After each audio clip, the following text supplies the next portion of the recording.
আজকে কিন্তু রবিবারের স্পেশাল একটা মেনু করছি এবং চিকেন কারি হবে আর তার সাথে থাকবে কিন্তু গরম ভাত এবং পুরো ভিডিওটা কন্টিনিউ করতে থাকো তোমরা, ঠিক আছে? চলো। বাই দ্য ওয়ে, আমি কার্তিক আর আপনারা দেখছিলেন কার্তিক রান্নাঘর। আজকে রবিবার আর রবিবারে কিন্তু একদম সকালবেলায় কিন্তু চিকেন কারি আর তার সাথে থাকবে কিন্তু গরম ভাত।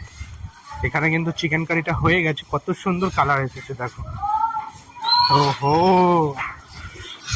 এরকম মাংসর পিস আর তার সাথে গরম ভাত, দারুণ দারুণ একদম। এই রবিবারে একটু হালকা চিকেন কারি আর গরম ভাত আপনারাও একবার ট্রাই করে দেখতে পারেন, খুব সুন্দর লাগবে। তো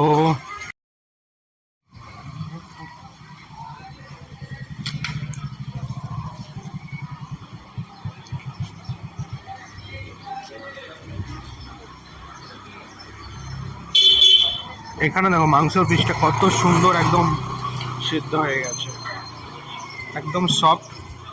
আর আমার যদি ফেসবুক পেজ থেকে দেখে থাকেন সবাই পেজটা ফলো করে দাও, আর নতুন নতুন রেসিপি নিয়ে আমি কিন্তু আপনাদের কাছে চলে আসবো